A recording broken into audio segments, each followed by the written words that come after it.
Ndugu viongozi na wanachama wenzangu wa Chama cha Demokrasia na Maendeleo Chadema, ndugu waandishi wa habari na Watanzania wote kwa ujumla, Bwana Yesu asifiwe. Tumsifu Yesu Kristo. Asalamu alaikum. Asante. Awali ya yote nimshukuru kwanza Mwenyezi Mungu kwa kuweza kutupa afya na uhai na uzima mpaka tumeweza kufika dakika hii ya sasa. Na nianze kwa kujitambulisha moja kwa moja. Naitwa Elizabeth Pius Kasera, ni mwenyekiti wa Baraza la Vijana wa Chadema mkoa wa Katavi, na nimekuwa mwanachama mtiifu kabisa wa Chama cha Demokrasia na Maendeleo Chadema kwa takriban miaka 12 sasa. Nilijiunga chama hiki tangu tarehe 10 mwezi wa 3 mwaka 2013 katika kata yangu ya Kawajense, mtaa wa Kawajense, tawi la Kawajense, lakini msingi wa Babacheka. Ni kwa nini tuko hapa leo? Yapo mambo mbalimbali ambayo tunatamani kwenda kuyazungumzia. Na siko peke yangu, niko na viongozi wenzangu. Kulia kwangu hapa yupo mwenyekiti dada yetu Emanuela Kastul, lakini kushoto kwangu hapa yuko kaka yetu Samson Vuga ambaye ni mwenyekiti wa Baraza la Vijana wa Chadema mkoa wa Shinyanga. Lakini mwisho kabisa yupo mdogo wangu Happiness Alex ambaye alikuwa mtunza hazina wa Baraza la Vijana kanda ya Magharibi. Kwa utangulizi huo, na kabla hatujaenda mbali zaidi, napenda kumkaribisha kwa heshima kabisa kaka yangu Samson Vuga aweze kutuletea taarifa fupi ya sisi kama wajumbe wa kamati tendaji ya BAVICHA Taifa. Karibu sana Samson Vuga. Asante sana.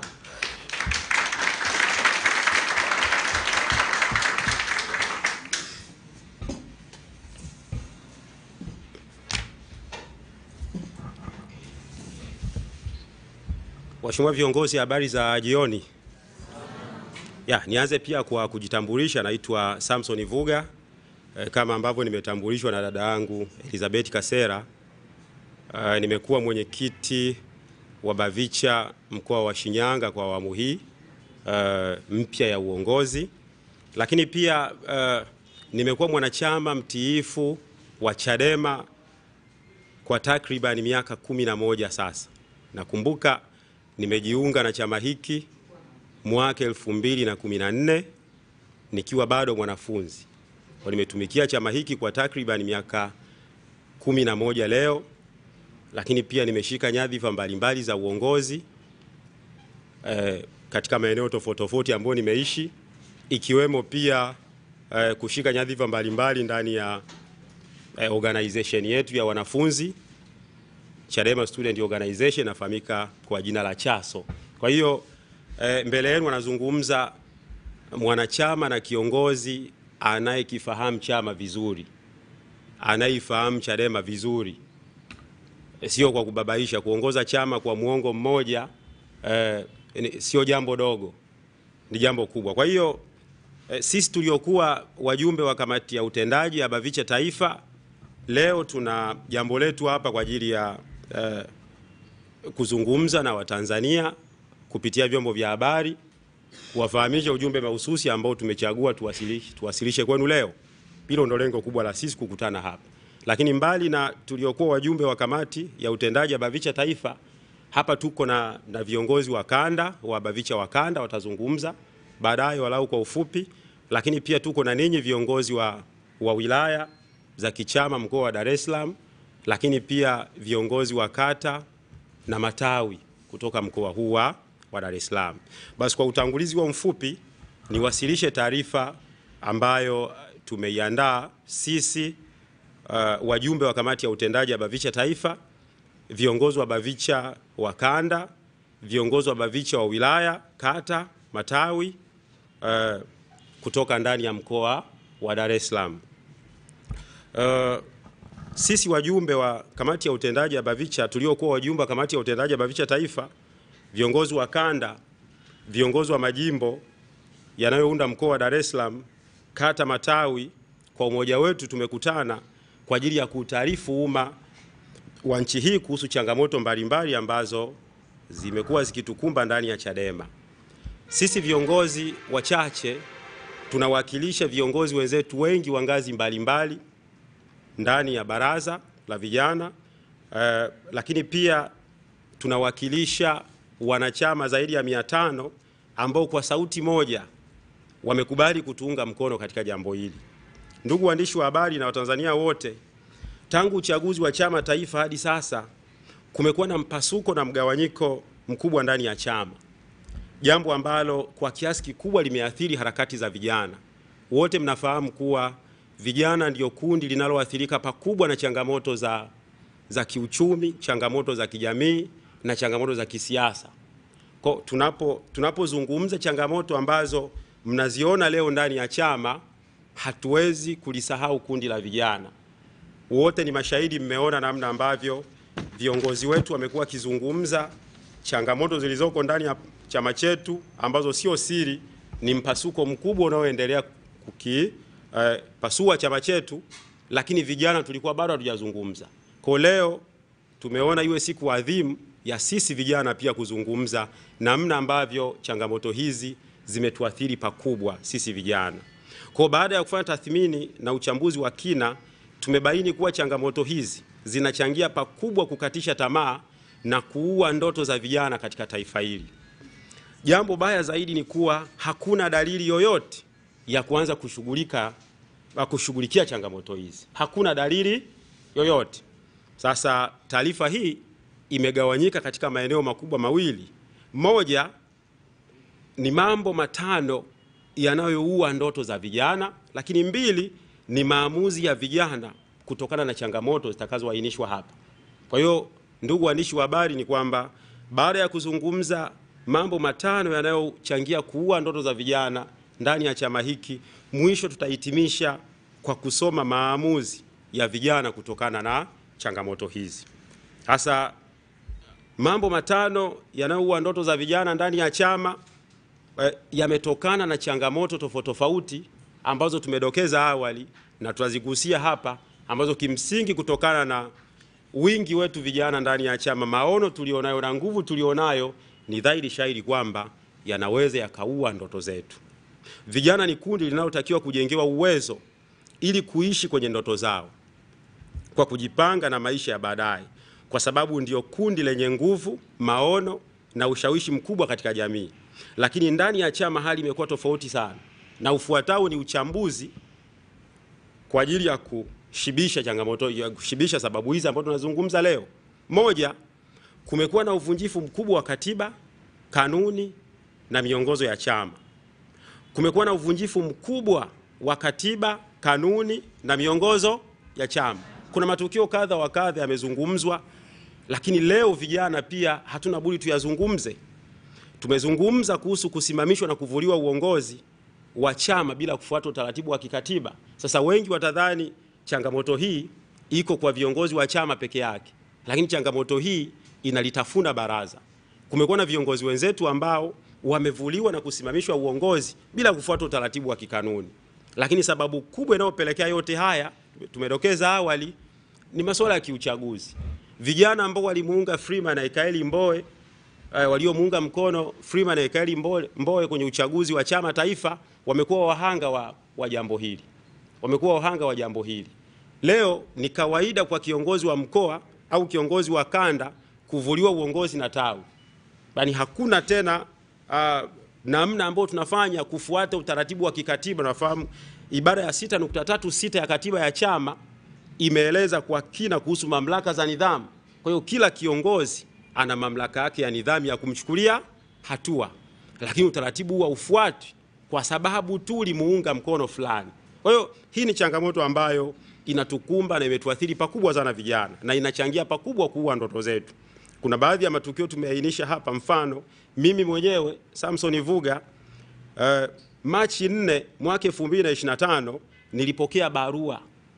nilipokea barua ya kuvuliwa uongozi na kamati ya uratibu ya mkoa. Sasa wote mlioko hapa ni mashahidi na mmekuwa viongozi wa chama, mnafahamu vizuri utaratibu wa kuchukua hatua kwa kiongozi. Kiongozi wa mkoa hawezi kuchukuliwa hatua na ngazi ya mkoa, hawezi kuchukuliwa hatua za kinidhamu na vikao vya mkoa. Kiongozi wa mkoa mamlaka yake ya nidhamu ni kanda. Sasa badala ya kamati ya uratibu ya kanda kunichukulia hatua, ninatumiwa barua na katibu wa BAVICHA wa kanda kwamba mkoa, yani kamati ya uratibu ya mkoa imekuvua uongozi. Jambo la ajabu kabisa. Sasa kwa nini nimevuliwa uongozi? Nadhani wote mnafahamu. Wakati wa uchaguzi hatukusimama upande wa walioshinda leo. Sasa hatuwezi tukawa na chama ambacho usipomuunga mkono fulani basi hustahili kuwepo ndani ya chama, hustahili kuongoza chama, haiwezekani. Lakini pia tuko na dada yetu Elizabeth Kasera, yeye alisimamishwa uongozi ndani ya siku moja. Yaani katiba yetu ya chama na mwongozo wetu wa BAVICHA umeeleza wazi. Mfano ukisoma kanuni ya 6.5.5 ya 655, kanuni ya 656 imeeleza wazi kwamba kabla ya kuchukuliwa hatua za kinidhamu ikiwemo kusimamishwa au kuvuliwa uongozi, ni lazima kiongozi apewe fursa ya kujieleza kwa maandishi, si ndio? Lakini pia apewe fursa ya kujieleza bayana mbele ya kikao. Lakini dada yetu Elizabeth Kasera ambaye ni mwenyekiti wa BAVICHA mkoa wa Katavi, yeye aliingia kwenye kikao, akaambiwa kikao hicho kilikuwa kikao cha kamati ya uratibu ya kanda. Akaambiwa kikao hicho cha kamati ya uratibu ya kanda ajieleze hapo hapo, akajieleza na kikao hicho kikatoka na maamuzi ya kumsimamisha uongozi. Sasa kinyume kabisa na kadi, kinyume kabisa na, lakini ukifuatilia nyuma ya pazia changamoto ni nini? Elizabeth Kasera alimuunga mkono Freeman Aikaeli Mbowe kwenye uchaguzi wa chama taifa. Hiyo ndo changamoto. Lakini pia kumekuwa na viongozi kuchukuliwa hatua bila kufuata utaratibu wa kikanuni. Mfano, Juma Magwede ni mwenyekiti wa BAVICHA kanda ya Pwani. Yeye ameandikiwa barua ya kujieleza, kwanza barua yenyewe imeandikwa ikiambatana na vitisho. Kwa sababu mtu anapoandikiwa barua ili ajieleze, huo ni mtuhumiwa. Yaani bado mtuhumiwa, bado hajakutwa na hatia, si ndio? Yeye ameandikiwa barua ajieleze, barua imeambatana na vitisho kwamba ukikutwa na makosa utachukuliwa hatua kali. Yaani vitisho vimejaa kwenye barua. Sasa kwa mtu anayeandikiwa barua ya namna hiyo ili ajieleze, kwanza unamtia hofu, si ndio? Kwa sababu anahisi maamuzi yanayokwenda kufanyika, maamuzi yanayokwenda kuchukuliwa yatakuwa ya namna fulani. Si lazima uelewe kwa sababu barua imeambatana na vitisho. Lakini barua ambayo anaandikiwa Juma Magwede, hakuna kikao chochote kilichokaa kuazimia andikiwe barua hiyo. Nimezungumza utaratibu, ukisoma kifungu cha 5.6 cha mwongozo wa BAVICHA toleo la mwaka 2019 imeeleza wazi kwamba mamlaka ya nidhamu kwa viongozi wa kanda ni kamati ya utendaji ya BAVICHA ya kanda, si ndio? Sasa ili mtu aandikiwe barua, hawezi akaamka katibu mkuu wa BAVICHA kwa utashi wake akaandika barua. Tukiruhusu utaratibu huo, tutaingiza mambo binafsi kwenye uchukuaji wa hatua. Unadanganya. Yaani leo nitaamka mimi kwa sababu ni katibu mkuu wa BAVICHA, nina bifu na Eliza, nitamwandikia Eliza barua ya kujieleza. Lakini utaratibu wa kuandika barua za kujieleza ni lazima uamuliwe na vikao. Vikao vya mamlaka ya nidhamu vinafahamika, ni lazima viketi, viazimie fulani yaandikiwe barua, ndio aandikiwe. Hatuwezi kuwa na uandikaji wa barua wa namna ya kiolela namna hiyo. Sasa Juma Magwede ameandikiwa barua kwa utashi wa katibu mkuu wa BAVICHA. Yaani katibu mkuu wa BAVICHA ameamua na yeye nimwandikie barua na ameuhabarisha umma, nimeandika barua. Yaani vitisho. Lakini ukifuatilia nyuma ya pazia, huyu Juma Magwede ni nani? Juma Magwede ni mwenyekiti wa kanda ya Pwani kwenye uchaguzi wa chama taifa, alimuunga mkono Freeman Aikaeli Mbowe. Kwa hiyo hizi changamoto haziwakumbi waliomuunga mkono mheshimiwa mwenyekiti wa chama taifa sasa hivi. Yani wewe umemuunga mkono Mheshimiwa Lissu, uko safe, uko salama, wala huwezi kubugdhiwa. Kwa hizi bugdha ni mahususi kwa waliomuunga mkono Freeman Aikaeli Mbowe. Lakini pia kumekuwa na changamoto ya kuminywa kwa haki ya maamuzi kwa wajumbe wa secretariat ya BAVICHA taifa. Jambo hili nafikiri wajumbe wenzangu tuliokuwa wajumbe wa kamati ya utendaji ya BAVICHA taifa ni mashahidi na ni mashuhuda wa hili. So tumeshiriki vikao vingi vya kamati ya utendaji kuanzia awamu ya John Pambalu mpaka awamu ya Mheshimiwa Mainyila. Wao wanafahamu vizuri. Tumekuwa na vikao vya kamati za utendaji za BAVICHA taifa ambazo vikao ambavyo kwa mujibu wa mwongozo wetu wajumbe wa secretariat ni wajumbe halali wa vikao vya kamati za utendaji na ni wapiga kura. Na hapa ifahamike kwamba katiba yetu imeeleza wajumbe wenye kura na wajumbe wasio na kura. Kwa mujibu wa mwongozo wetu wa BAVICHA kifungu cha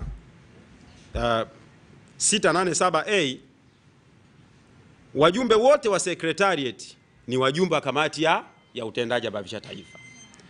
Na kwa awamu ya Pambalu hao watu wamekuwa wakipiga kura, na kufanya maamuzi kwenye vikao vya kamati ya utendaji ya BAVICHA taifa. Lakini sasa hali ni tofauti. Kwa nini hali ni tofauti? Kwa sababu wajumbe wengi wa secretariat ya BAVICHA taifa kwa sasa ni wale waliomuunga mkono Freeman Aikaeli Mbowe kwenye uchaguzi. Sasa kwa sababu alimuunga mkono Freeman Aikaeli Mbowe, gia imebadilishwa angani. Kwenye vikao vinavyoongozwa na Mheshimiwa Mainyila hawatakiwi kupiga kura. Kwa nini? Kwa sababu wakipiga kura inahisiwa kwamba wataathiri maamuzi wanaoyataka wao. Kikao cha mwisho kilifanyika Februari 18 mwaka 2025, kikao ambacho mimi pia nilihudhuria na wenzangu hapa wote walihudhuria.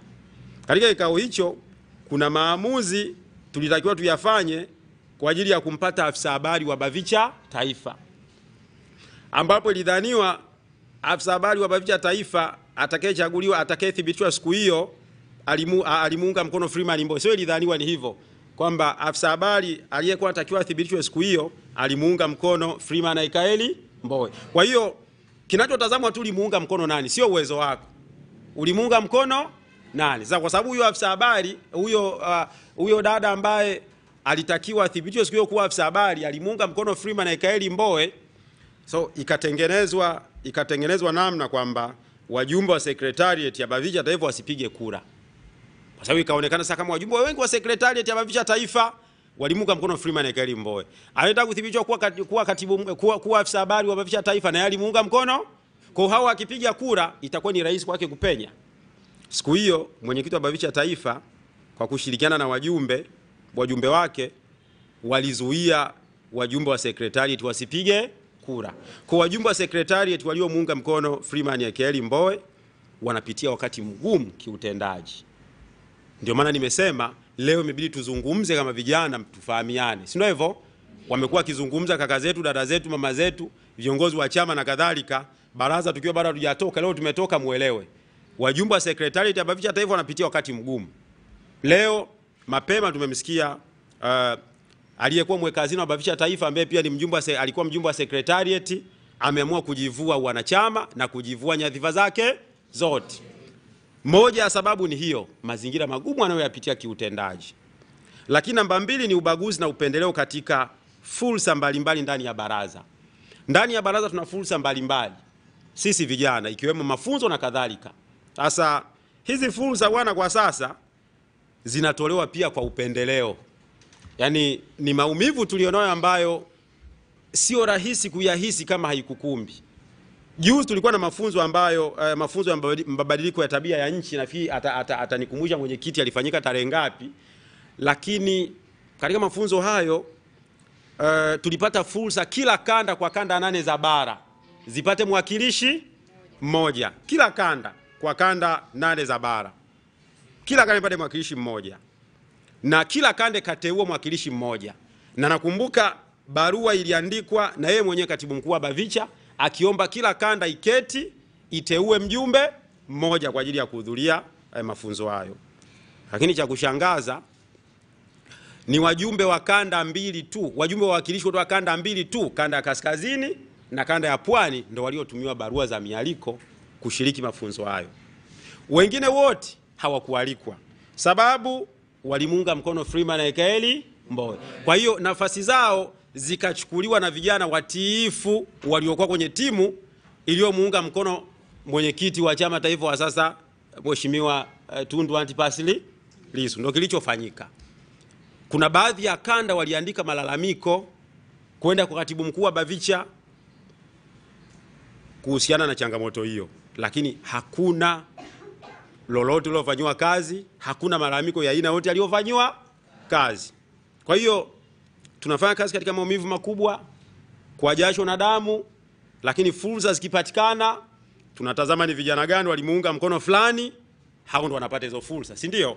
Lakini namba tatu ni vijana kutumika kutukana, kukejeli na kueneza chuki ndani ya chama. Vijana kwa sasa wana kauli yao, wanaitumia nasema bahari na tema uchafu. Yaani viongozi ambao wanajivua wanachama na kuondoka sasa wanaitwa uchafu. Na wengi wa wanaosema ni vijana. Wanasema kwa namna gani? Kwa kutumiwa. Na wanasema pia uchafu uliosalia usafisha. Sasa nimekuwa nikijiuliza, mimi nimejiunga na chama hiki, nimezungumza awali mwaka 2014, wakati najiunga na chama nimekikuta kiko imara kweli kweli. Nafikiri mnakumbuka chama cha mwaka 2014 kilivyokuwa imara, si ndio? Chama cha 2010 mpaka 2015 chama chetu kilikuwa very strong, kilikuwa imara sana, si ndio? Lakini kabla sijasema chochote au kabla sija type chochote kwenye hizi social media, si ndio hivyo? Jambo la kwanza unatafakari, chama nilikikuta imara, kina nani walikiimarisha?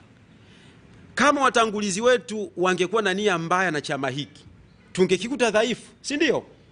Huwa kuna msemo wa Kiswahili unasema ukiona vyaelea ujue vimeundwa. Hivi inawezekanaje leo tuseme Freeman Aikaeli Mbowe alikuwa natuuza? Yaani inawezekanaje Freeman alikuwa natuuza alafu chama kiwe imara hivi kilivyo leo? Na wengi wa wanaozungumza wamejivunia kuvaa sare za Chadema baada ya kuikuta Chadema ikiwa imara. Freeman Aikaeli Mbowe ni mmoja wa waasisi wa chama hiki. Amekiasisi chama na akawa mwenyekiti wa kwanza kabisa wa vijana. Wamezunguka nchi nzima kujenga chama. Sasa yani kwa akili ya kawaida tu kwamba Freeman alikuwa anatuuza, si ndio hivyo? Hasa kama alikuwa anatuuza, hii Chadema ulioikuta wewe, na wengi wanaozungumza ni hao waliojiunga mwaka 2020, si ndio? Wewe umejiunga na Chadema mwaka 2020, 2019, umekuta Chadema ya Mbowe iko strong. Chadema inaongozwa na Mbowe iko imara, si ndio hivyo? Sasa kama Mbowe alikuwa anakuuza, huo uimara wa Chadema umetoka wapi? Kwa hiyo tumekuwa na vijana wanaokosa free minded, hawawezi kutumia akili zao wenyewe kufikiri. Kwa hiyo hii ni of course sisi tumekataa kuwa watumwa. Lakini namba 4, tumesema tuna mambo matano ya kuzungumza kabla wenzangu hawajazungumza. Jambo la 4 ni msimamo wa no reform no election. Sasa hapa ndo kimbembe. Nafikiri wote tunaelewa kuhusu msimamo huo, kwa sababu umekuwa msimamo maarufu sana, lakini changamoto yake tu ni kwamba msimamo huu umekosa mkakati. Kwa msimamo huu changamoto yake ni hiyo. Alizungumza mwalimu wetu wa siasa Mheshimiwa Benson Kigaila, akasema na akatoa ufafanuzi kwamba msimamo huu ni mzuri kwa kutamka, si ndio hivyo? Ni mzuri kwa kuchambua, ufanyia uchambuzi, lakini msimamo huu umekosa strategies, umekosa mikakati ya kutekeleza. Na sisi hatuupingi tu bra bra, tunaupinga kwa sababu maalum, si ndio? Kwa nini? Sisi tumekuwa viongozi wa chama, au mnaowaona hapa ni wenye viti wa mikoa, tumekuwa wajumbe wa kamati ya utendaji ya Bavicha Taifa, ambao ndio think tank ya baraza, si ndio hivyo? Kama chama vijana vijana wanaunda nguvu kazi kubwa ya chama, si ndio hivyo? Sasa baraza tu lenyewe halina mkakati wa kuzuia uchaguzi. Yaani hapo hujazungumza chama, baraza halina mkakati, na wala chama akije kuwasilisha mkakati wote wa kuzuia uchaguzi, sababu huwezi kuzungumza kuzuia uchaguzi bila kuwazungumza vijana.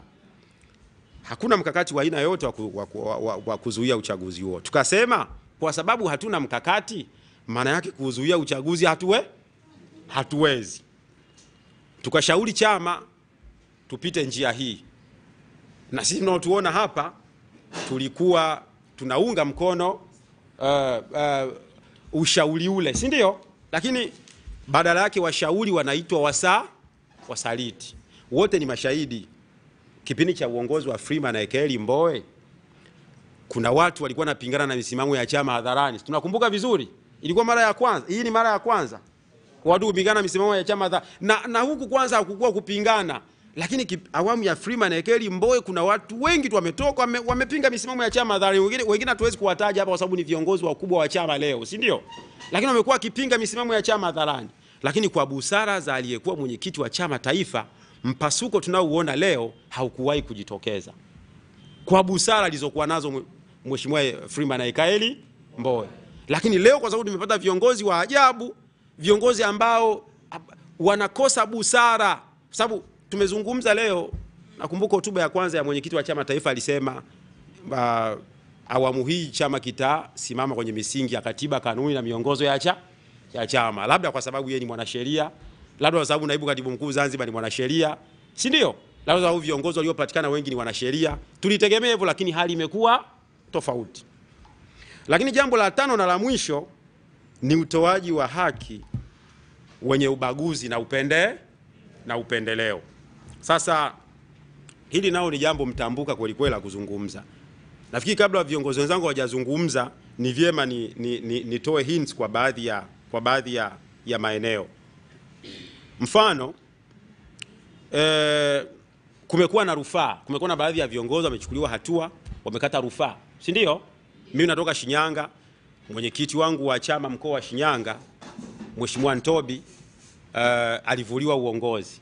Na yeye kwa mazingira hayo hakuna kamati yani kamati za maadili siku hizi hazitumiwi, sio mwenyekiti, yani hauwezi kuitwa, yani kuna namna fulani inafanyika tu. Kamati za maadili sasa ziko kama mapambo, hazihusishwi, hazishiriki kwenye chochote. So nilitegemea mwenyekiti wangu wa mkoa wa Shinyanga kwanza angekuwa subjected kwenye kamati ya maadili, haikufanyika hivyo. Baadaye akachukuliwa hatua, akasema basi hakuna shida, nitakata rufaa. Mimi baada ya haya manyoka yote nikasema nitakata rufaa, si ndio?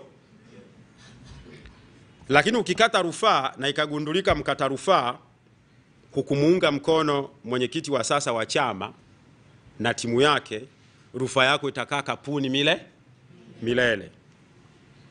Haitafanywa kazi. Si ndio hivyo waheshimiwa? Kumekuwa na malalamiko, tumezungumza hapa. Kumekuwa na malalamiko ya baadhi ya wawakilishi waliotakiwa kuwakilisha baraza kwenye mafunzo kutumiwa barua za mialiko. Lakini cha kushangaza paka leo malalamiko hayo hayajafanywa kazi. Mimi kabla ya kupokea barua ya kuvuliwa uongozi, awali nimewasilisha barua malalamiko kuhusu uratibu wa mapinduzi uliokuwa unaandaliwa mkoa wa Shinyanga. Nimewasilisha barua hiyo kwa katibu mkuu wa chama, nimewasilisha barua hiyo kwa katibu mkuu wa BAVICHA kama na baraza la vijana.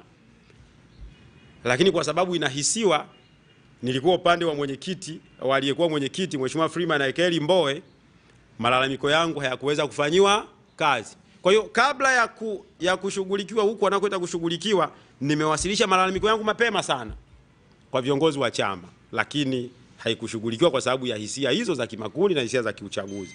Kwa hiyo waheshimiwa viongozi, ndugu waandishi wa habari, pamoja na Watanzania wote kwa ujumla, ni kwamba sisi tuliokuwa wajumbe kamati ya utendaji ya BAVICHA taifa, pamoja na viongozi wa kanda walioko hapa na viongozi wa ngazi nyingine mlioko hapa, tumeamua tuje na maamuzi kutokana na changamoto hizo ambazo tumeziainisha hapa. Na hii itakuwa sehemu ya pili ya taarifa yetu kama ambavyo tumedokeza awali. Sasa kuhusu maamuzi ni kwamba kwa kuwa chama hakijaonesha dalili yoyote ya kuishi kauli ya stronger together, jambo lililopelekea kuwepo kwa mpasuko mkubwa ndani ya chama, Lakini pia kwa kuwa hakuna dalili yoyote ya chama kuchukua hatua dhidi ya kinachoendelea ndani ya chama, lakini pia kwa kuwa chama kimeruhusu kwamba wanaoondoka waendelee kutukanwa, kudhalilishwa, kudhiakiwa, kukashifiwa kwa kuitwa uchafu wa bahari, na kwamba waliosalia wanaonasibishwa kwamba ni wenzao na wanaoondoka kwa mujibu wao, lakini na wao pia wameitwa uchafu uliosalia, kwamba chama kinajiandaa kuwaondoa. Hali hii inasikitisha na inakatisha tamaa, kiasi kwamba sisi vijana wa Chadema hatuoni tena dalili yoyote ya kutimiza ndoto zetu tukiwa katika chama hiki. Na hivyo leo Mei 17 mwaka 2025 rasmi tunatangaza kujivua uongozi wa Chadema, na tunatangaza pia kujivua wanachama wa Chadema.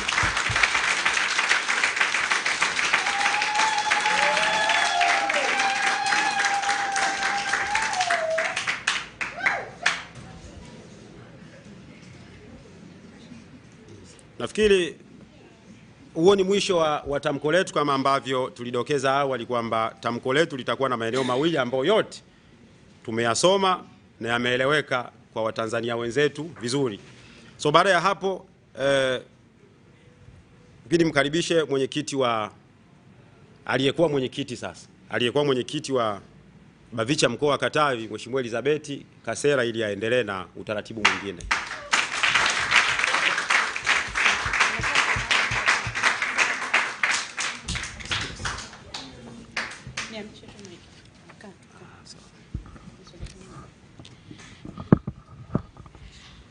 Asante sana Mheshimiwa Vuga ambaye alikuwa mwenyekiti wa Baraza la Vijana wa Chadema mkoa wa Shinyanga. Ndugu wa Tanzania wenzangu, sasa kama ambavyo mmeweza kuisikia taarifa yetu, sisi ambao tulikuwa wajumbe wa kamati tendaji ya BAVICHA Taifa, yapo mambo mbalimbali ambayo nafikiri kabla hatujahitimisha kila mmoja wetu anaweza akasema madhira kadhia alizozipata wakati akiwa kwenye majukumu yake ya uwenyekiti wa BAVICHA. Labda nianze moja kwa moja kwa kusema, na naomba ili lifahamike wazi kwamba kama ambavyo Mheshimiwa Mlema alikuwa msemaji mkuu wa wajumbe wa Secretariat ya Chadema Taifa, vivyo hivyo mimi Elizabeth Kasera ndiye msemaji mkuu wa waliokuwa wajumbe wa kamati tendaji ya BAVICHA Taifa. Kwa hiyo ukiweza unaweza kaniita semaji lao.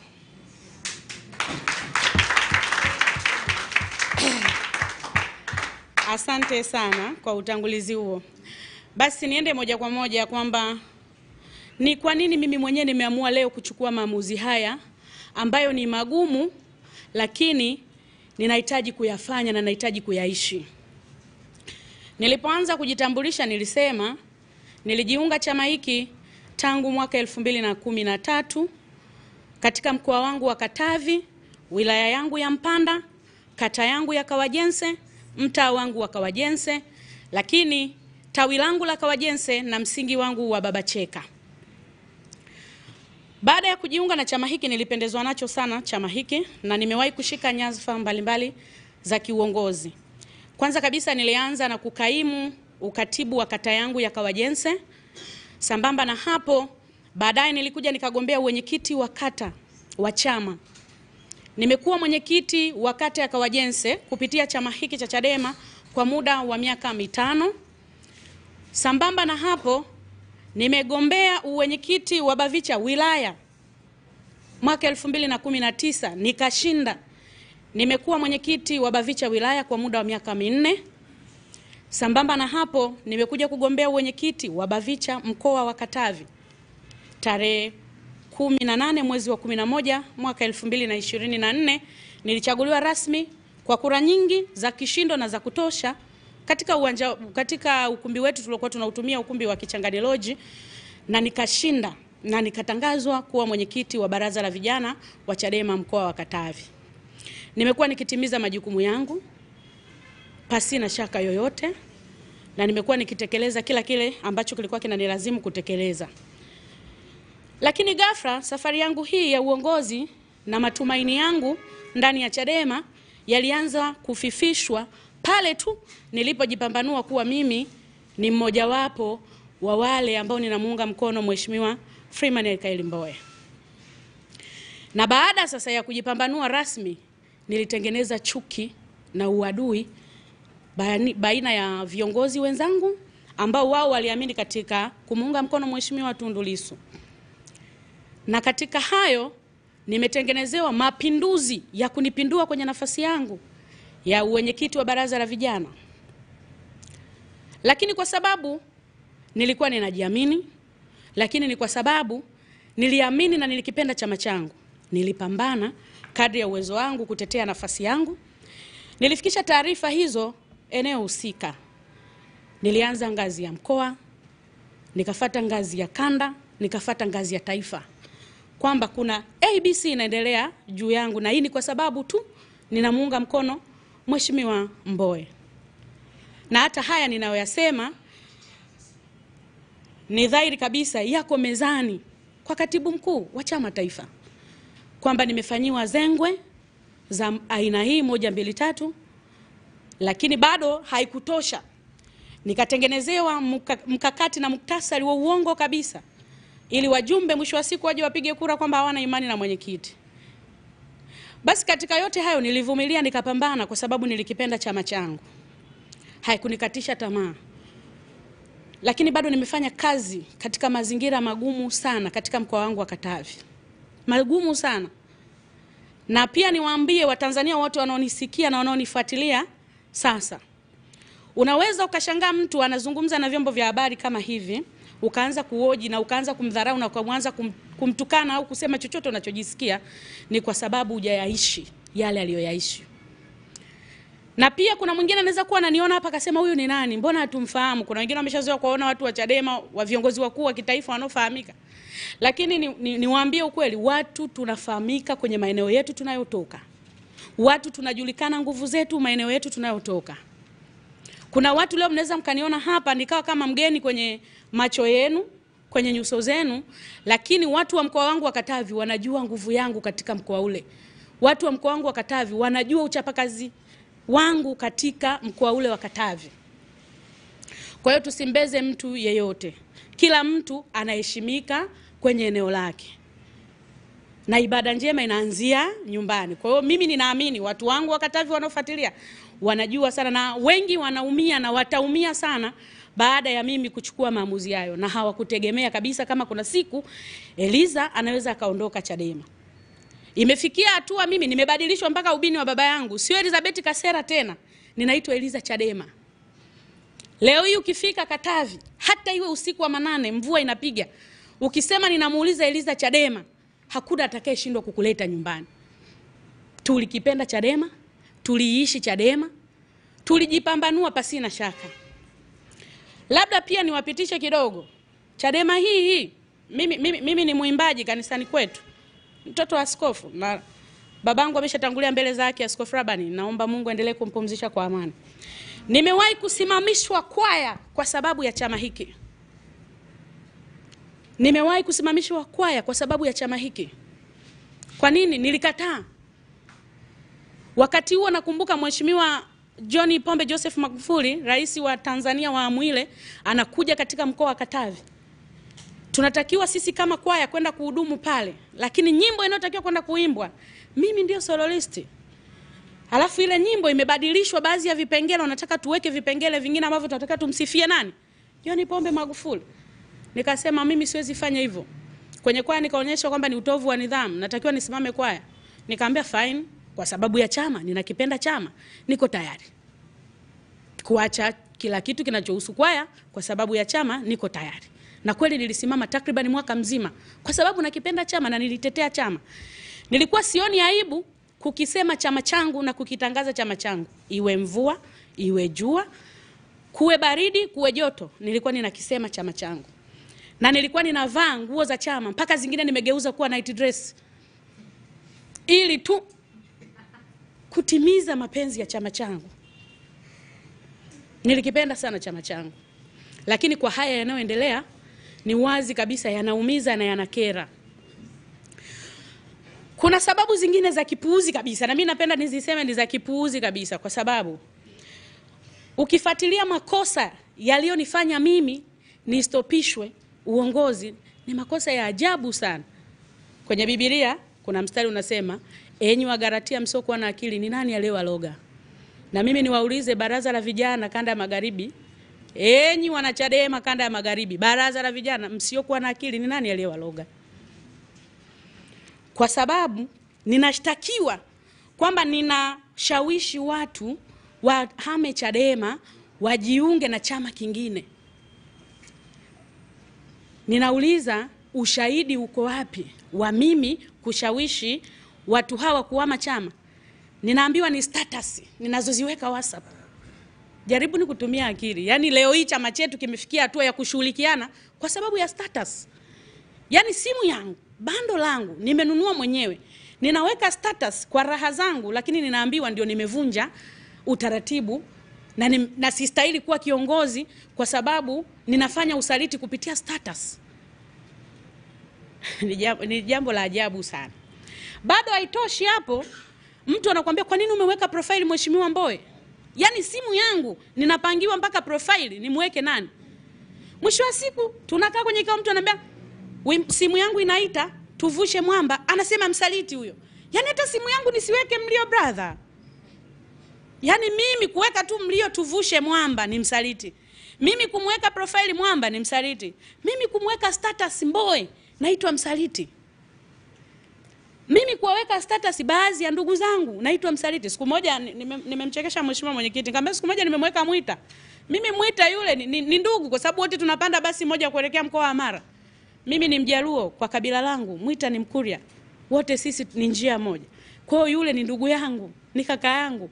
Sasa anamweka status, naambiwa kwa nini unamweka huyo status na kati ni msaliti? Hebu niambieni, tumefikia hatua ya kushirikiana kupitia status? Kiukweli nilisikitika sana. Na kikao kile hatukufikia mwisho. Kiliharibika na mwenyekiti wa kikao hakufunga kikao wala hatukujua hatima ya kikao. Huyu ni mtunza hazina wetu wa kanda ya Magharibi, dada Happy. Alikuwa miongoni mwa watu walioshiriki kile kikao kwa njia ya online. Na hata yeye ataeleza kama ni kweli tulifikia hitimisho ya kikao kile na hatua gani tulifanya au kuna makubaliano yapi tuliyafanya. Cha ajabu sasa na cha kushangaza, kikao kile mheshimiwa tulikifanya asubuhi saa 2 tarehe 12 saa 2 asubuhi. Kufika saa 3 usiku naiona barua yangu ya kusimamishwa uongozi. Sio mimi muhusika nipewe, naiona kwenye grupu la WhatsApp. Na bora sasa nione kwenye grupu la WhatsApp la chama au magrupu yetu ya WhatsApp ya vyama. Kule Katavi tuna grupu moja la WhatsApp linaitwa Jukwaa la Siasa Katavi. Lile Jukwaa la Siasa Katavi ni muunganiko wa vyama vyote vya kisiasa. Kama vile ambavyo tunaweza kuwa kwenye magrupu ya Sauti ya Watanzania na nini. Ndio hivyo, na lile grupu tunaliongoza. Na iona barua yangu mimi ya kustopishwa uongozi. Yaani nilishtuka mpaka ikabidi nisome mara mbili. Elizabeth Pius Kasera, mimi nimesimamishwa uongozi. Na mbaya zaidi, anayetuma barua ile ni aliyekuwa katibu mwenezi wa CCM wilaya yetu ya Mpanda.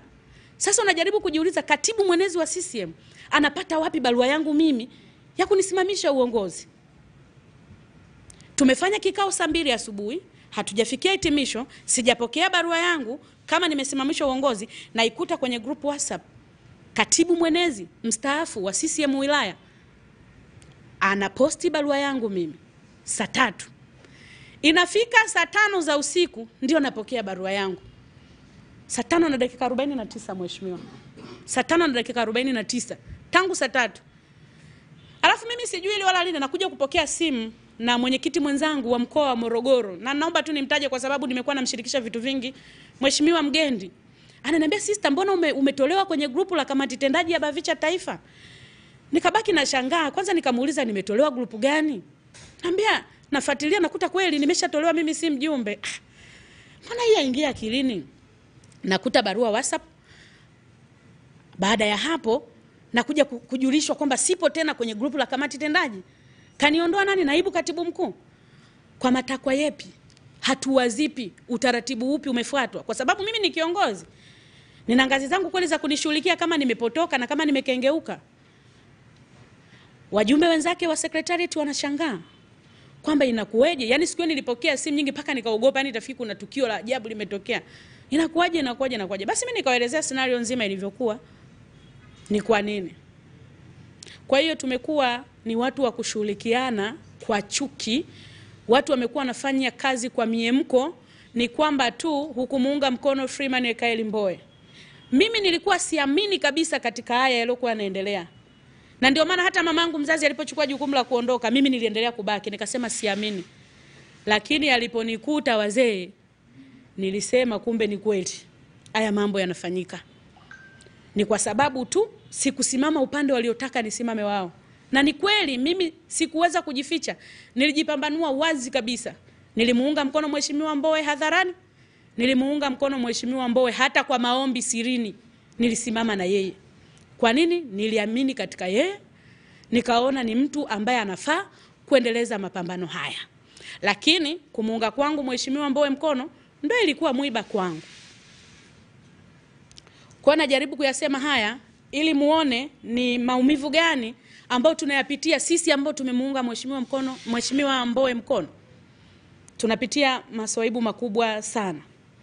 Mkoa wangu wa Katavi wanafahamu. Nimeshapeleka malalamiko yangu haya. Ofisi yangu ya Kanda ya Magharibi ikiongozwa na wakili msomi Dickson Matata inafahamu malalamiko yangu juu ya haya madhira nilokuwa nafanywa. Katibu wetu wa Kanda ya Magharibi Mheshimiwa Meshak Mikusi anafahamu malalamiko yangu. Aliyekuwa au niseme uongozi wa Bavicha Taifa uliopita unafahamu malalamiko yangu. Haijatosha, Mheshimiwa John Mnyika anafahamu malalamiko yangu. Tukiwa Dodoma mwaka jana kwenye semina, nimekabidhi barua ya kwamba ni nini nafanyiwa katika mkoa wangu. Lakini sikukata tamaa. Sasa mpaka hivi inafika nimesema hata tamu ina kinai. Hata tamu iwe vipi ina kinai. Nilikipenda chama changu, lakini kwa hatua hizi za kushughulikiana kisa status zangu, kisa nilimuunga mkono Mheshimiwa Mbowe, hapana. Kwa kweli kwa hapa viongozi wamevuka mipaka. Na cha ajabu sasa, aliyesaini barua yangu mimi kufukuzwa au kusimamishwa uongozi ndio huyu niliye naye hapa saizi.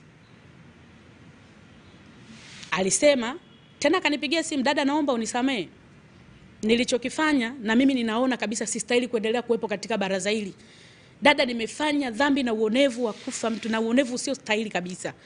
Dada, nimeshurutishwa, dada nimefokewa, dada nimelazimishwa ni saini barua. Nimeona kama leo hii wewe unafanyiwa hivi, mimi nikiendelea kubaki itakuwaje? Akasema siwezi kuungana na hawa watesi. Siwezi kuungana na kikundi hiki ambacho kinaongoza kwa kutumia chuki, miemko na hisia za ajabu ajabu.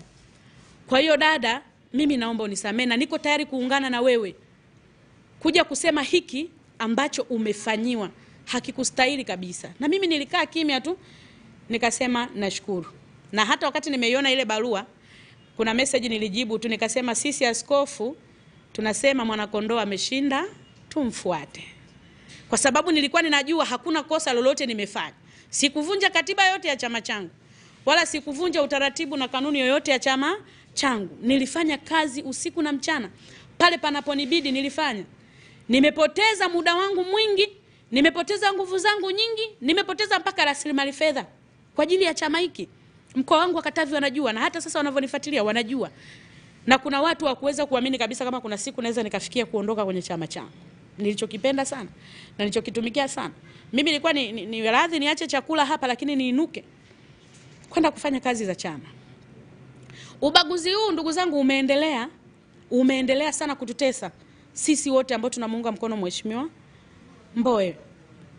Imefikia hatua sasa, baada ya kumaliza uchaguzi ule, mimi nikasema tuishi ile slogan ya stronger together. Nimefika kwenye mkoa wangu wa Katavi baada ya kuugulia maumivu kweli, na nafikiri hili alijifichi. Wote tunapokuwa kwenye uchaguzi kila mtu ana upande wake na kila mtu huwa anaingia kwa malengo ya kushinda. Hakunaga mtu anaingia kwenye mapambano anasema mimi nataka kushindwa. Kila mtu anaingia kwenye mapambano kwa lengo la kushinda. Nimerudi sasa Katavi baada ya kuugulia maumivu na nikakubali matokeo.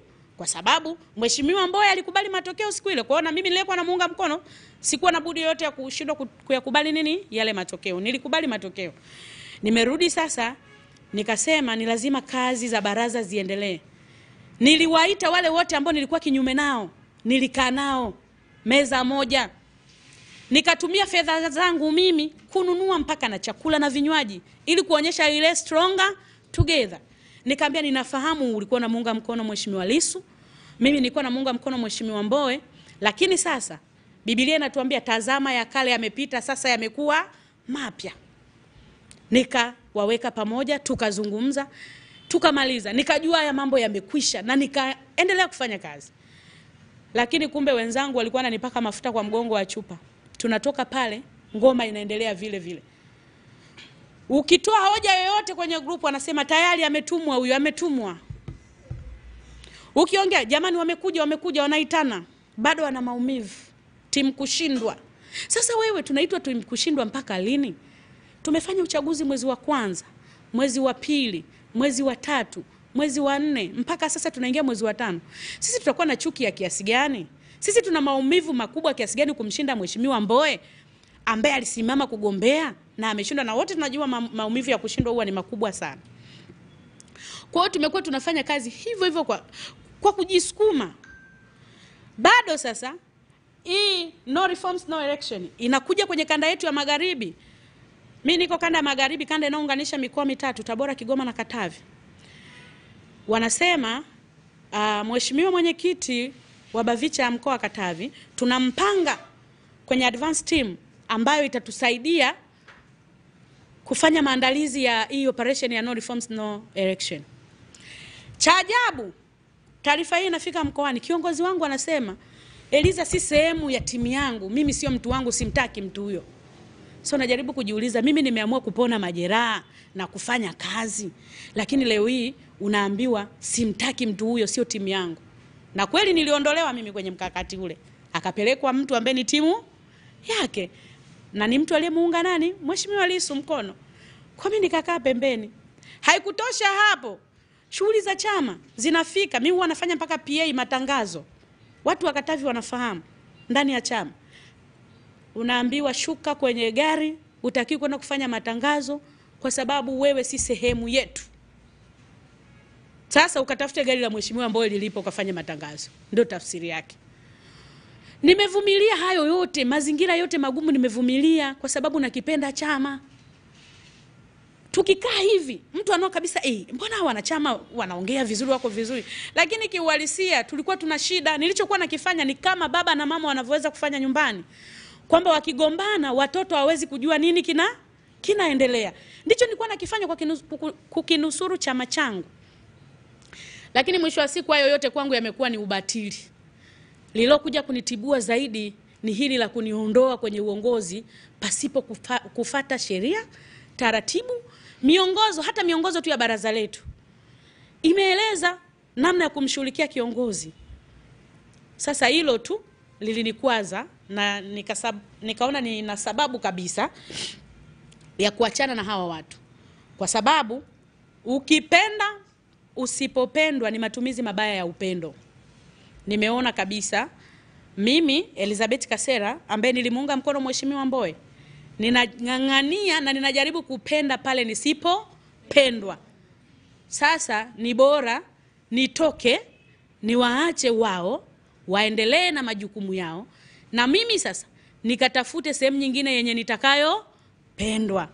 Maana Waswahili wanasema ni bora ugali dagaa kwenye amani kuliko.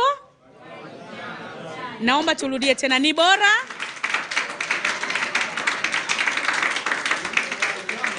samani, naomba hiyo isaundi vizuri, ni bora yes. basi hayo ndio maamuzi niliyoyaona, nikatafute ugali dagaa kwenye amani. Sasa nimalizie tu kwa kusema, kabla sijamkabidhi mtu mwingine aendelee, kwamba ni kweli ninachukua maamuzi ya kukihama chama changu siku ya leo, lakini kwa sababu nilipewa jukumu ambalo sikuwahi kulifanya na sikuwahi kulifikiria, kwamba ninaratibu, ninahamasisha watu waondoke katika mkoa wangu wa Katavi, wahame Chadema. Sasa mimi kuna kitu nilibaki najiuliza, nikasema kumbe mimi ni mkubwa kiasi hiki, kumbe mimi nina nguvu kiasi hiki. Kama mimi naweza kutumia ushawishi, mimi naweza kushawishi watu mkoa mzima wa Katavi wakaondoka Chadema, kwa sababu kule kilio ni Eliza.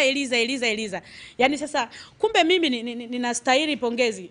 Mwandishi mmoja wa habari akanitafuta, akaniambia, dada, pole, nimeona barua yako, umesimamishwa uongozi. Nikamwambia, kaka, sistahili kupewa pole, nastahili kupewa hongera, nastahili kupewa pongezi, kwa sababu kama nimeweza kuwashawishi watu mkoa mzima wakanielewa kuhama chama kwenda chama kingine, na ni kitu ambacho sio kweli, kumbe nina nguvu. Kwa hiyo kaka, sistahili kupewa pole, nastahili kupewa nini? Pongezi. Kwa hiyo sasa mimi niseme hivi, kwa sababu nilipewa jukumu ambalo sikulifanya, sasa ni bora nikalifanya. Na nitangaze sasa rasmi kwamba nitakaporudi mkoa wangu wa Katavi, moto utaungua, maji yataloana na vumbi litachafuka.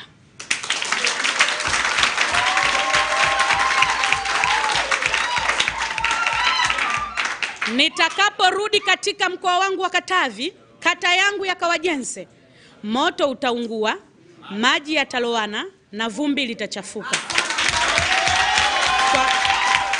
Asante. Kwa kumalizia hilo niseme, mimi Elizabeth Pius Kasera ninajivua rasmi vyeo vyangu na nafasi zangu zote ndani ya chama hiki cha Chadema. Ninakivua, nikisema cheo kimoja kimoja ndio nitahitaji mpige makofi. Kwanza kwa sababu nilikuwa mwenyekiti wa vijana mkoa.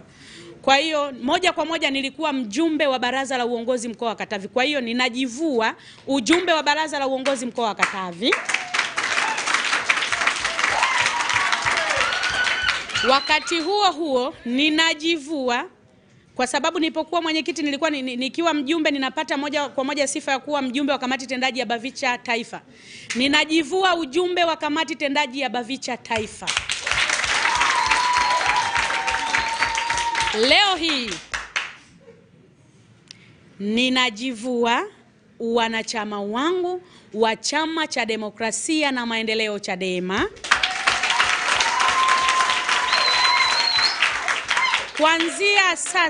Kuanzia sasa mimi si mwanachama wa chama chochote cha siasa, na nitaangalia ni namna gani ya kufanya.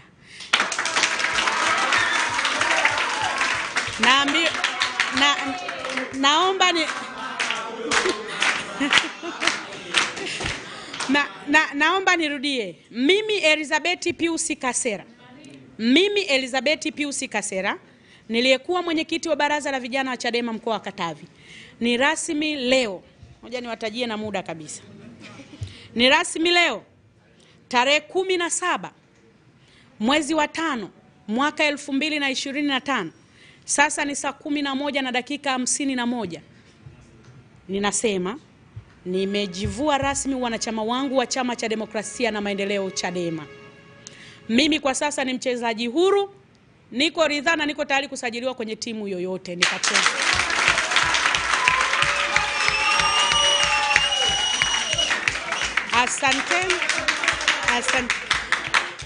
Asanteni sana kwa kunisikiliza, na amani ya Mungu ipitayo hekima zetu na fahamu zetu iwe pamoja nanyi.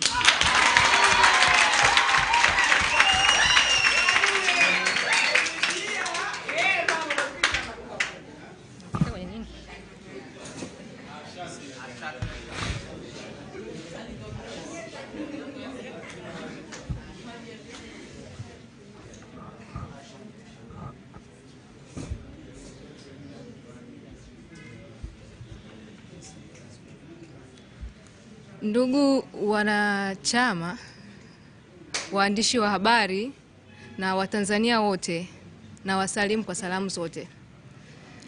Jina langu naitwa Emanuela Andrew. Mimi ni nilikuwa mwenyekiti wa baraza la vijana mkoa wa kichama wa Kinondoni, ambao una majimbo mawili, jimbo la Kinondoni na jimbo la Kawe. Naungana na wenzangu viongozi ambao wametangulia kuongea, na mimi nitazungumza machache kwa sababu mimi ndio mwenyekiti mwenyeji.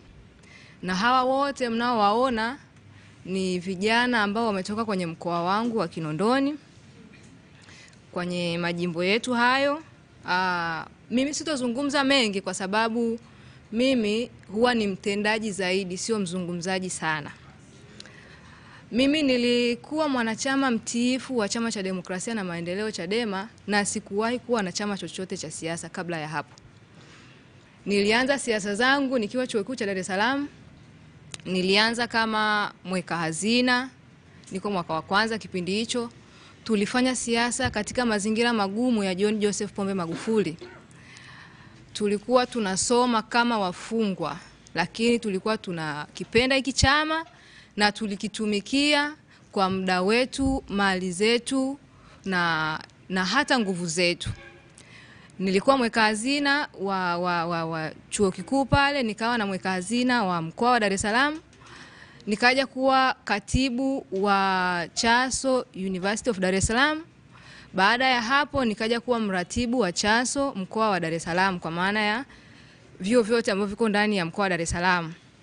Nimemaliza hapo mwaka 2022, nikaona sina budi kujiunga na siasa za Bavicha kwa sababu nilikuwa nakipenda sana Chadema. Nikaja kugombea Kinondoni, mkanichagua kwa kura zote, nilikosa kura moja tu. Kwa hiyo mimi nilikuwa ni mtu wa demokrasia kwa sababu sijawahi kuteuliwa mahali. Nilikuwa ni mtu ambaye napigiwa kura na kushinda kwa kura, sijawahi kuteuliwa. Kwa hiyo mimi sikupewa cheo chochote. Kuna wenzetu ambao wanazungumza huko mitaani kwamba hao wanaondoka kwa sababu wamekosa vile vyeo vya kupewa. Mimi sijawahi kupewa cheo chochote. Mimi vyeo vyangu na vipambania, napigiwa kura kwa sababu watu wanaona kitu ambacho kipo ndani yangu. Sasa nitazungumza machache. Kwanza, kwenye chama chetu sasa hivi hakuna hierarchy ya uongozi. Hakuna ile ngazi ya uongozi kwamba nani ni mkubwa na nani ni mdogo. Yeyote anaweza akaongea chochote kokote akiwa na mtu yeyote. Na mbaya zaidi, sasa hivi chama kinaendeshwa kwa kutumia Twitter, yani mtandao wa X. Kwa sababu mtu anaweza akaongea chochote kwenye mitandao ya kijamii kikachukuliwa na kikawa ni jambo la msingi sana. Kuna messages ambazo zina screenshotiwa kwenye magroup, zinachukuliwa na zile messages zinatumika kumondoa mtu au kumfukuza kabisa wanachama. Kwa sababu gani? Chama sasa hivi hakina ile misingi ya uongozi. Chama kinafuata nini watu ambao wanawapenda wanakizungumza. Yaani kwa kuwa mimi ni mfuasi wa kiongozi fulani, kile ambacho nitakizungumza mimi kitachukuliwa kwa userious. Sitaki kurudia mambo mengi, ila unaanza kujiuliza, hawa watu wanaofanya hivi nani anawatuma? Unaona vijana wanatukana, wanawaita watu machawa, sijui njaa, sijui nini, ila hawachukuliwi hatua yoyote. Sasa unajiuliza, hawa watu wanatumwa na nani? Ni wanatumwa na viongozi au viongozi wameridhia hilo jambo? Anyway, lakini kuna swala la nidhamu. Unajua ukishakuwa kiongozi au hata kama sio kiongozi, kwenye familia zetu tulikotoka tulikuwa tunafundishwa nidhamu. Fulani ni mkubwa, huwezi ukamjibu hivi. Mtu fulani huwezi ukamtukana mtu yeyote hadharani. Watu sasa hivi wanatukanwa matusi ya nguoni, yani mtu anakutukana tusi ambalo imagine, yani picha tu ya kawaida, unavaa nguo ili ufiche uchi, watu wasikuone ukiwa uchi. Lakini kwenye mitandao ya kijamii mtu anakutukana kwa huo uchi ambao umeuficha. Can you imagine? Yani mtu anakuita tusi la ajabu ambalo unafikiria hivi. Mimi kuanzia hapa kichwani mpaka kwenye miguu, maana yake naonekana kama hicho kiungo ambacho nimetukanwa nacho. Yani alafu hilo tusi wanaona watu wazima, wanaona viongozi, wanaona wazazi wetu, wanaona watoto wetu. Sasa sio mazingira mazuri kukaa sehemu ambayo hauwezi kuwa na amani. unashangaa huko tu mahali umeshatolewa kwenye magrupu ambayo ni sisi tunachukulia magrupu ya magrupu yetu ambayo ni official, tunachukulia ni magrupu ambayo ni ofisi zetu hizi. Umekaa mahali unashangaa umeshatolewa kwenye group. Maana kama umefukuzwa ofisini. Mbaya zaidi, wanaofanya hayo mambo huwa hawajui katiba, kanuni na miongozo ya chama. Yaani tuna viongozi ambao hawajui miongozo yao. Yaani wao wanaongozwa na mihemko, wanaongozwa na mapenzi binafsi na watu wao. Sasa unajiuliza, hawa viongozi wetu ambao tunao, sisi tuna kamati ya maadili. Hawa viongozi wetu hawaoni haya mambo? Ukisema labda hawaoni, hawatumii mitandao, kuna vitu ambavyo wao wanavijibu. Yaani kuna kitu unakuta kiongozi mkuu wa chama amekijibu Twitter, kwa sababu hicho kitu unakuta aliyekiandika ni mtu ambaye ni wa kwao. Lakini kile ambacho wewe umetukanwa ni jambo la msingi ambalo kimsingi taasisi yoyote ambayo inazingatia nidhamu wanatakiwa washughulike nao hao vijana. Kwa nini unafanya hivi? Yaani baada ya uchaguzi litakiwa iwe kipindi ambacho wale walioshinda uchaguzi wanafanya strategy ya kuwarudisha karibu wale ambao wameshindwa ili kuwaunganisha, ndio maana ya Stronger Together. Lakini sisi baada ya uchaguzi ndo sasa tunaonesha kwamba bana nyie mlishindwa, nyie ni wadhaifu. It's true. Sawa? Lakini sasa ndo mwashughulikia hadi kuwafukuza. Wanasema sasa hivi mti unapukutisha majani. Sasa Watanzania sio wajinga. Kwa nini ni wajinga? Watanzania sio wajinga. Unasema mti unapukutisha majani. Majani ambayo huwa yanapukutika kwenye mti ni majani yaliyosinyaa ama yaliyokauka, ndio huwa yanadondoka kwenye mti. Ukiwaangalia watu wanaoondoka Chadema ni watu ambao wamesinyaa na kudondoka. Chadema wanaondoka watu ambao ni very potential, yani ni watu ambao hawana hizo njaa ambao wao wanasema, hawana dhiki ndogo ndogo ambazo wao wanadhani kwamba hawa watu ni uchafu. Hakuna kitu kama hicho. Watu wanaoondoka ni very potential na ni watu ambao wao binafsi wakikaa wakatumia akili zao bila kuweka mihemko, wanaona kweli tunakosa watu ambao walikuwa wanakiinjinia hiki chama. Wamebaki kwenye chama watu ambao ni watu wa mitandao ya kijamii. Watu wanaoita keyboard warriors. Ndio maana sasa hivi kwa Chadema ni rahisi kushughulikiana wenyewe ndani, ila ukiwaambia watoke ground wakashughulike na CCM hawawezi. Ndio maana unakuta viongozi wanakamatwa hadharani, watu wanakimbia, wanajificha.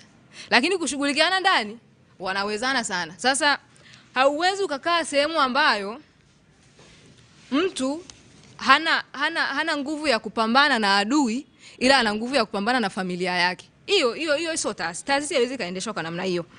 Sasa jambo ambalo pia nataka niligusie ni kuhusu no reform no election. Yaani sijaona mimi kama kuna mkakati. Sijui labda kama nyie mmeona. Yaani wana mikakati wanasema if you don't know where you are going, every road will get you there. Kama haujui unakoenda, njia yoyote inaweza ikakufikisha. Si haujui unakoenda? Kama haujui unakoenda, hauwezi ukajua unatakiwa kutumia usafiri gani. Hauwezi kujua unatakiwa kufika muda gani. Hauwezi kujua unatakiwa utumie labda njia ipi, kama ni njia ya angani ama ni njia ya majini ama ni njia ya nchi kavu. Huwezi ukajua. Sasa lengo la chama chochote cha siasa kwenye hii nchi ni kuongoza dola. We hauwezi ukatuambia no reform no election na hauna mkakati wa kuzuia election. Maana yake wewe haujui unakoenda, hauna mkakati. Sasa tunaambiwa kwamba wengine wanasema, yani ukitaka kujua kwamba hakuna njia ambayo imenyooka, hakuna mkakati ambao umenyooka, utakuta kiongozi huyu kwenye mikutano yake ya hadhara anasema watu kaeni ndani. Siku ya uchaguzi kaeni ndani, msiende kupiga kura. Huyu anasema tutaenda kuandamana. Huyu anasema hiki. Yaani kila mtu anasema cha kwake, maana yake hakuna strong base ya kutembea nayo. Maana yake hakuna mkakati. Sasa kama hakuna mkakati, maana yake wewe haujui unakoenda. Na mtu ambaye ana akili timamu, ambaye anajua anakoenda, hawezi akaungana na watu ambao hawajui wanakoenda. Hawezi akaungana na watu ambao wanafurahia kuwa wapinzani milele. Mimi sijajiunga Chadema kwa sababu eti nataka kuwa mpinzani milele. Mimi nilijiunga Chadema kwa sababu nilikuwa naona Chadema ya kipindi kile ilikuwa kwenye misingi ya demokrasia na haki. Ilikuwa kwenye misingi ambayo ukiona hivi unaona tunaenda kushika dola, tunaenda kushinda, tunaenda kuwasaidia Watanzania, tunaenda kuwasemea Watanzania, sio Chadema ambayo inakwepa uchaguzi kwa maslahi ya watu binafsi. Yaani unajiuliza, no reform no election haisaidii chama. Kama haisaidii chama, kwa nini kuna watu wanaipraise? Maybe hao watu wana maslahi yao binafsi, wananufaika na hiyo maybe ni project ya watu, hatuwezi kujua. Labda wananufaika na hiyo kitu. Kwa sababu mtu mwenye akili timamu hawezi akasimamia kitu ambacho hakimsaidii. Sisi tuko hapa tulikuwa kwenye Chadema kwa ajili ya kujenga taasisi, sio kwa ajili ya kusindikiza watu fulani wafikie malengo yao. Sio kwa ajili ya kupambania wanaharakati. Chama cha siasa sio chama cha wanaharakati bwana. Wanaharakati wanapambana, yani raha ya mwanaharakati yeye kuwe na changamoto ndio wanaharakati unafanyika. Ndio maana kuna watu kila siku wao wanafurahia kukiwa na changamoto Chadema. Hawataki kuwe na amani Chadema. Sasa hatuwezi kuwa na watu wa namna hiyo kwa sababu sisi tunapambana ili kwenye chama kuwe na amani, ili kwenye chama kuwe na mafanikio. Sasa hatuwezi tukaambatana na watu ambao wao furaha yao au kula yao ni kuona kwamba Chadema inalia, Chadema inapoteza watu wanatekwa. Kuna watu wao wakiona Chadema inalia inapoteza watu wanatekwa, kwao wao ndo wanapata chochote kitu. Sasa kama wewe ni mpumbavu na ni mjinga, unaweza ukafurahia hilo na wewe ukabebwa. Kuna watu ambao wananunuliwa bando ili watukane watu. Kuna watu ambao ni miradi ya watu tuko nao, wanatukana watu ili wanunuliwe bando. Sasa watu kama hao hatuwezi kwenda nao. Sisi ambao tunaelewa nini tunakitaka na wapi tunatakiwa kuwa. Ukijaribu kuangalia vijana ambao wanawaita watu njaa usiku na mchana. Hivi mtu kama Freeman Mbowe unamhitaji ana njaa? Yaani mtu ambaye anamuita mwenzake njaa hana hata pa kulala. Yaani mtu anamuita mwenzake njaa ananunuliwa bando na mwanamke. Can you just imagine? Yaani mtu anamwambia mwenzake njaa, sijui uchafu, sijui nini, maskini toyoyo. Hajui analala wapi, analipiwa kodi na mtu. Hajui hata simu anayotumia amenunuliwa, bando ananunuliwa, alafu yeye anamuita mwenzake njaa. Yaani Watanzania sio wajinga, Watanzania wanawajua watu ambao wanaondoka Chadema wamefanya nini kwa Watanzania. Hatuwezi tukapigana mawe humu ndani wakati sisi tunatakiwa kupambania jamii ili jamii tuelewe. Sasa mimi sitakuwa mwongeaji sana. Mimi niseme kwamba mimi Chadema nilipenda sana. Mimi watu ambao nimekutana nao kwenye maisha haya ya baada ya kuungana na Chadema wananijua mimi naitwa Emanuela Chaso. Nimebadilishwa Emanuela Bavicha, Emanuela Chadema. Watu hata jina la babangu mimi hawalijui. Chadema ni chama sitaki kukibeza sana kwa sababu ni chama ambacho mimi kimenipa platform mbalimbali. Ni chama ambacho kimenifanya nimejuana na watu, nimejifunza siasa kupitia Chadema. Sasa imefika hatua ambayo Chadema imevuka ile mipaka ambayo ilikuwa nayo zamani.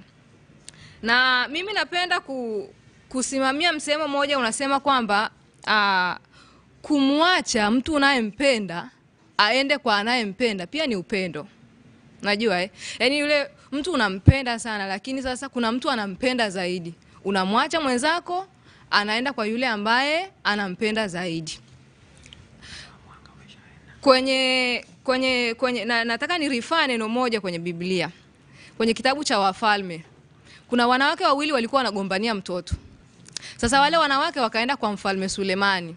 Mfalme akawaambia, sasa hii kesi yenu hapa, huyu mtoto tumgawanye katikati. Kwa sababu si kila mtu anasema mtoto ni wangu, tumgawanye huyu mtoto katikati, mwingine aondoke na upande wa kushoto, mwingine aondoke na upande wa kulia.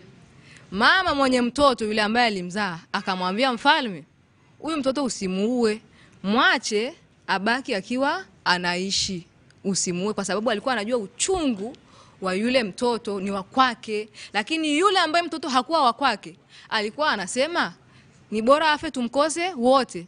Viongozi wetu wanasema kama Chadema inataka kufa acha ife. Kwa sababu gani? Chadema sio ya kwao, hawaipendi. Watu ambao wanaipenda Chadema hawataki kuona Chadema inakufa, hawafurahii kuona watu wanaondoka, hawafurahii kuona kwamba Chadema sasa ina lose focus kwa sababu haiendi kwenye uchaguzi. Sasa sisi kwa sababu tulikipenda hiki chama na tulikuwa mstari wa mbele kukipigania hiki chama, wacha tuiache iishi kuliko tuendelee kukaa huko tukiwa tunavurugana na kuiua. Acha iishi. Wale ambao wanataka ife tuwapishe. Sasa pia kuna mstari mwembamba sana kati ya mapenzi na chuki.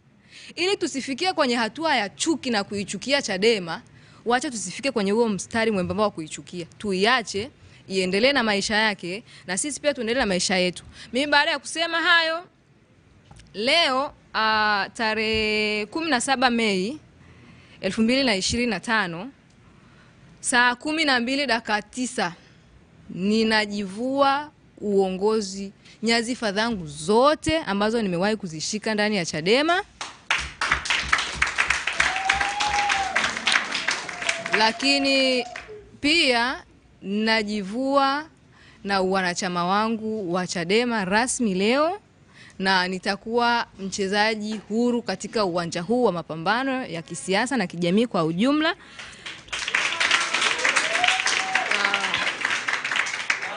Baada ya kusema hayo, muda umeenda, naomba niwatambulishe baadhi ya viongozi ambao tumeungana nao leo. Watanyosha tu mikono na tuko nao, wanatuunga mkono, na kama tutapata platform nyingine ya kutimiza ndoto zetu, basi tutatimiza nao.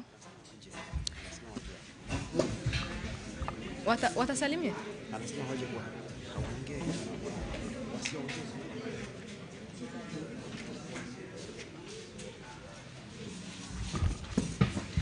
Asante sana mheshimiwa mstaafu mwenzangu, lakini nilisema aliyekuwa mtunza hazina wetu. Naomba kwa ufupi sana, kwa sababu wewe ulishaaga, njoo usabai tu kwa ufupi sana. Huyu alisaini barua yangu mimi, matokeo yake alianza kuondoka kabla ya mimi. Yaani hii inaitwa paka kala mbwa. Karibu.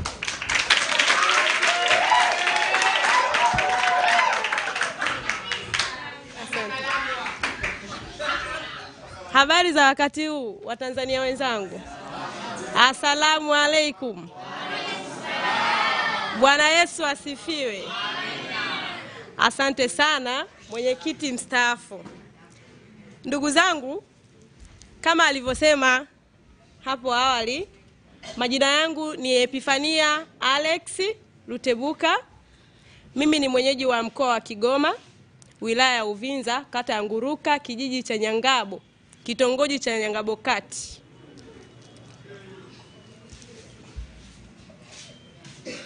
Nyadhifa zangu zilikuwa ni, kwanza nilikuwa ni mweka hazina wa baraza la vijana Chadema wilaya ya Uvinza. Pia nilikuwa ni mtunza hazina baraza la vijana kanda ya Magharibi. Nitasema machache sana. Kwa nini niliamua kujivua wanachama na kuacha nyadhifa hizo? Kitu cha kwanza ambacho mimi nilikigundua, mimi nimekuwa mwanachama ndani ya chama hicho kwa muda mchache tu. Nilijiunga na Chadema tarehe 23 mwezi wa 5 2023. Ndani ya huo muda mfupi ambao nilifanikiwa kuwa mwanachama na kuwa kiongozi, niligundua vitu kama vitatu, lakini cha muhimu sana ni ubaguzi, chuki na ubinafsi ambao umekuwa ukitumiwa na baadhi ya viongozi na wanachama walioko kwenye chama hiki.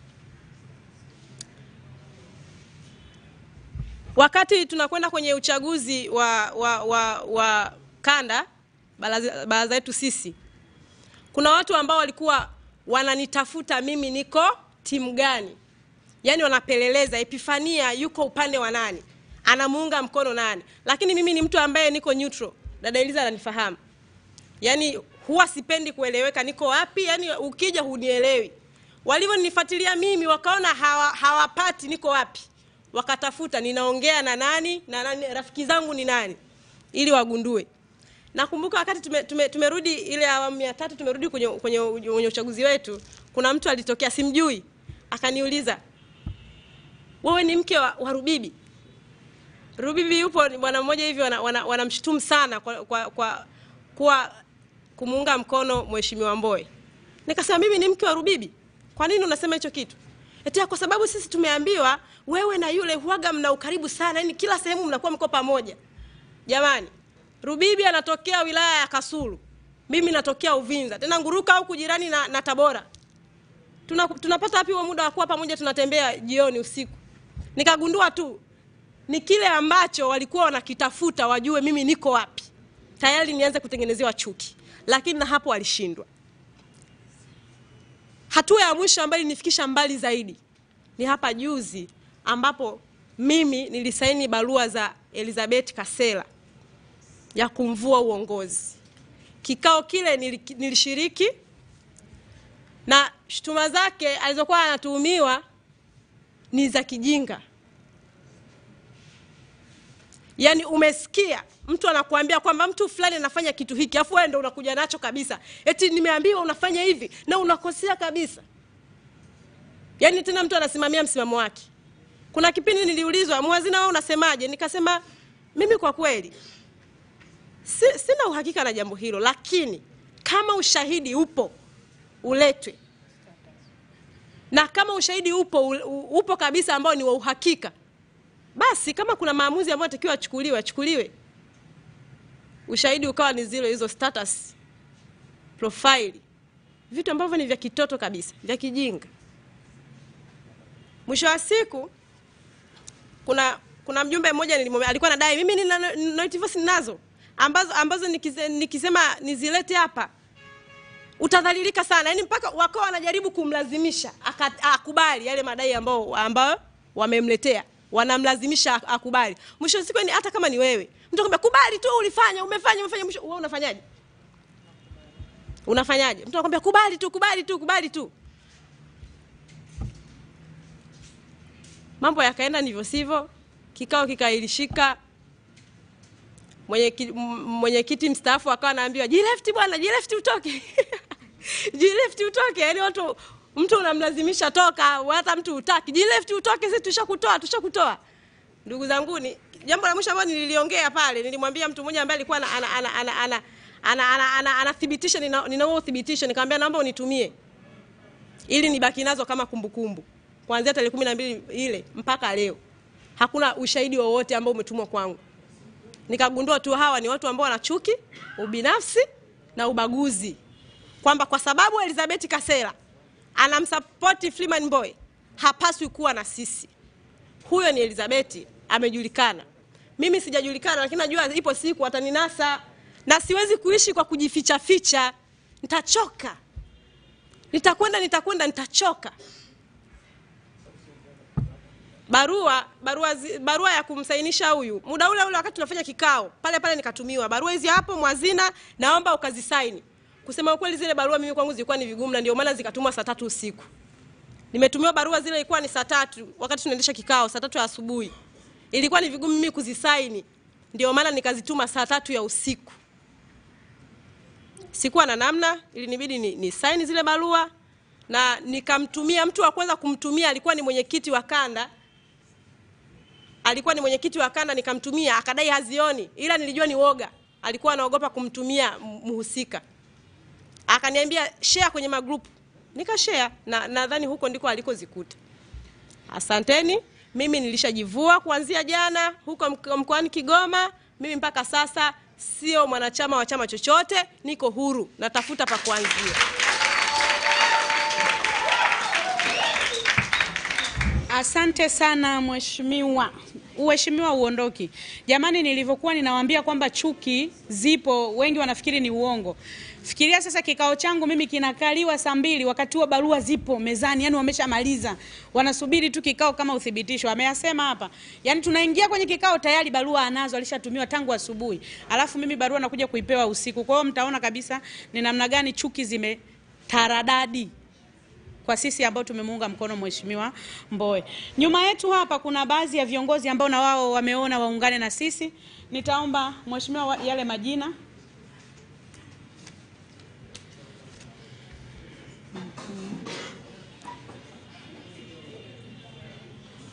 Kuna Fatma Halidi aliyekuwa katibu wa vijana kata ya Tandale. Naomba apunge mkono. Kuanzia sasa Fatma Halidi sio tena mwanachama wa Chama cha Demokrasia na Maendeleo Chadema. Tunaye Husna Juma ambaye ni mjumbe wa Baraza la Vijana Jimbo la Kinondoni. Kuanzia leo Husna si mwanachama wa Chama cha Demokrasia na Maendeleo Chadema. Tunaye Ramadhani Rajabu ambaye na yeye pia ni mjumbe wa Jimbo la Kinondoni. Ramadhani Rajabu kwa sasa si tena mwanachama wa Chama cha Demokrasia na Maendeleo Chadema. Tunaye Salum Azizi ambaye Salum Azizi alikuwa mwenyekiti wa vijana kata ya Tandale. Kwa hiyo kuanzia sasa Salum Azizi si mwanachama tena wa Chama cha Demokrasia na Maendeleo Chadema. Tunaye bwana Shadrack. Yuko kwenye picha. Bwana Shadrack, njoo kuone tusije kwa tunaongea maneno matupu hapa. Huyu ni bwana Shadrack, njoo huko. Sasa kwa sababu tumeshatoka kwenye ukamanda, sijui tuitane komando. Bwana Shadrack huyu alikuwa mwenezi Bavicha Jimbo. Kwa hiyo kwa sasa huyu si mwanachama tena wa Chama cha Demokrasia na Maendeleo Chadema. Asante sana. Kupata picha hii pamoja, naomba nimheshimu sana mama yetu Hadija Kitwanga popote ulipo. Huyu alikuwa mwenyekiti wa Bawacha mkoa wa Kigoma. Huyu na yeye amekutana na kitu kizito kama kilichotukuta sisi. Kwa sababu alishaaga kule Kigoma na muda wetu pia bado hauruhusu. Mama, kwa heshima tu njoo tusalimie sisi watoto wako. Kwa heshima tu njoo tusalimie, salamu tu. Kina mama wenzangu na vijana wenzangu, watoto zangu, asalamu alaikum. Tumsifu Yesu Kristo. Mimi sitakuwa na mengi sana kwa sababu mengi nimeshasema jana, kwa sababu mimi ndio nimejivua jana. Mimi nilikuwa ni mwenyekiti wa kina mama mkoa wa Kigoma wa Bawacha. Kazi nimeifanya Kigoma ndani ya magharibi ni hatari, watanikumbuka. Sitosema mengi, naenda jukwaa lolote lile na kwenda kufanya kazi. Naomba tushikamane pamoja. Asante. Naomba tupate picha ya pamoja. Naomba wale tunaoondoka tupate picha ya pamoja. Mtuongoze waandishi hapa au? Vuga. Yuko wapi Vuga? Huku picha ya pamoja. Sisi ndio wale tunaoaga mechi. Si ndio jamani? Na nimewaambia mimi ni semaji lao. Unaweza kuniita semaji? Lao.